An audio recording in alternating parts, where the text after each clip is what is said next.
Hello అండి, అందరికీ నమస్తే. Welcome to our channel. నేను మీ Sindhushree Harikrishna and this is my daughter Ganavi Harikrishna.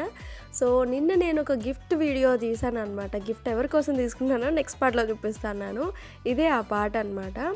ఇది మా స్కేటింగ్ కోచ్ బర్త్డే అనమాట. అంటే మా పాప స్కేటింగ్ కోచ్ ఉన్నారు కదా, భరత్ సార్, ఆయన బర్త్డే అనమాట. సో మేము పేరెంట్స్ అంతా కూడా ఆయన బర్త్డేని ఇలా చిన్నగా ప్లాన్ చేసామన్నమాట. సో 2 kgs కేక్ లేకపోయేసరికి కేజీ కేక్స్ 2 తీసుకున్నాము. అండ్ ఫైనలీ ఆయన కేక్స్కి ఆయన బాడీ గార్డ్ అయిపోయాడు. స్నో ఏం పడకుండా చేయాలి, పిల్లలు తింటారు మళ్ళా అని. నా కూతురికేమో ఆ సారికి కేక్ తినిపించాలని, కానీ ఆమె షై ఫీలింగ్కి వెనక ఉంది. సరే అని చెప్పి నేనే తీసుకుపోయి తినిపించాను అనమాట. And she very happy. And ఆమె ఏంటంటే నేను సార్కి ప్యాకింగ్ గిఫ్ట్ ఇవ్వాలి అని చెప్పి మరి గిఫ్ట్ తీసుకొని ఆ సార్కి ఇచ్చింది. She love her coach very much అండి. సో మేము కూడా ఆయనకి అంతే రెస్పెక్ట్ ఇస్తాం. Please do like, share and subscribe our channel అండి.